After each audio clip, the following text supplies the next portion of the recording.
سلام طعنان نخلهم تخاتلتي يخون እንዳበልኩ ናብ ናይ ለማዓንቲ መደበይ ካቱ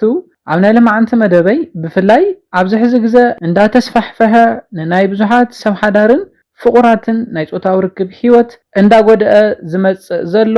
መትሎ ደው ናይ ዝምባል ጸገምን ዋላኳ ደው እንተበለ ብዙሕ ናይ ምጽናሕ ጸገም ክፈትሐልና ዝኽእል ብሉጽ መድሃኒት ሒዘልኩም መጽየለኹ ቅድሚ ጾታዊ ርክብ ናይ ለሚን ጽማቕ ምስታይ ብጣዕሚ ብዙሓት ጥቕምታት ይህበና እዩ ኣስፋሕ ቢልና ክንርኢና ነዚ ቻነል ሓድሽ ዝኾንኩም ሰብስክራይብ ብምግባር ዝተፈላለዩ ናይ ጥዕና ናይ ጾታዊ ርክብ ከምኡውን ናይ ሓዳር ህይወት ኢንፎርሜሽን ትረኽብሉ ቻነል ስድራ ንኽትኮኑ ብኽብሪ ሓትት ስድራ ንዝኾንኩም እንዳመስገንኩ ናብ መደበይ ክምለስ ናይ ለሚን ጽማቕ ምስታይ ብዙሓት ጥቕምታት ኣለዎ እቲ ቀዳማይ ጥቕሙ እንታይ እዩ ኣብ ሰውነትና ዘሎ ናይ ደምና ምዝዋር የቐልጥፎ እዩ እዚ ድማ ምስ ጾታዊ ርክብ ተራኸበ ነገር እዩ ኩሉ ሻዕ ደቂ ተባዕትዮ ቅድሚ ናብ ዓራት ምድያብኩም ናብ ሓደ ብርጭቆ ማይ ሓደ ለሚን ብምግባር ወይ ከዓ ናይቲ ለሚን ሳይዝ ገጅፍ እንተኾይኑ ድማ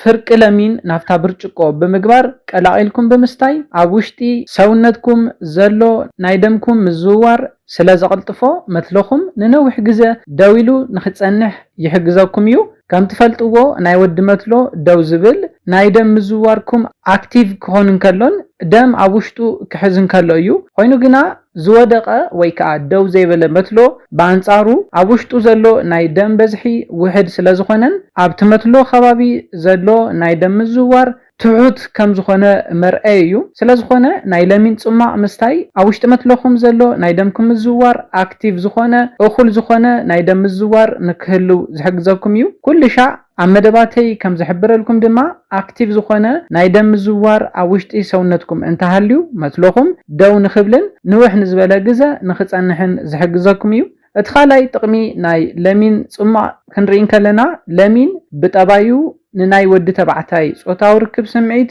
ብልዑል ናይ ምልዓል ዓቕሚ ዘለዎ እዩ ናቹራሊ ለሚን ኣንቲ ኦክሲዳቲቭ ኣንቲ ኢንፍላማቶሪ ስለ ዝኾነ ኣብ ሓንጎልኩም ዲፕሬሽን ዝፍጠር እንተኾይኑን ናይ ምህካይ ጠባይ ዝስምዓኩም እንተኾይኑ ነዚ ከጥፈልኩም ይኽእል እዩ ንደቂ ኣንስትዮ እውን ብተመሳሳሊ እዚ ነገር ዝስምዓክን እንተኾይኑ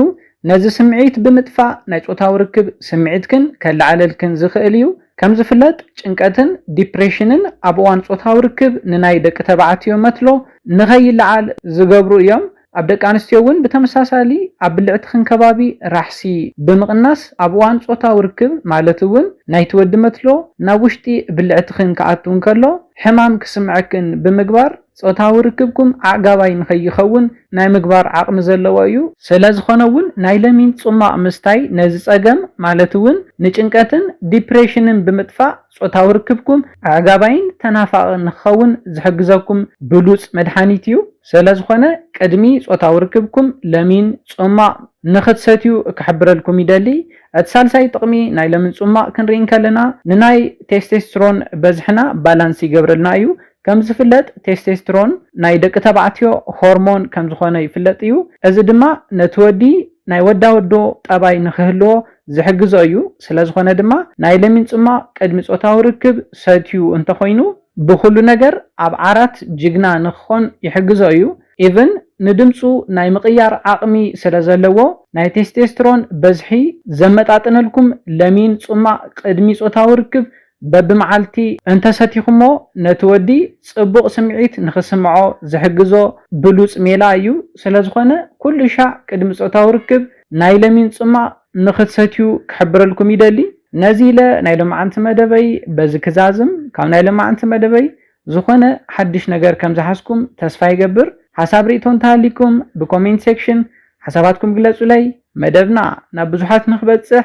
ላይክ ሼር ግበርዎ ሰላምን ጥዕናን ንኹላትና ያኔለይ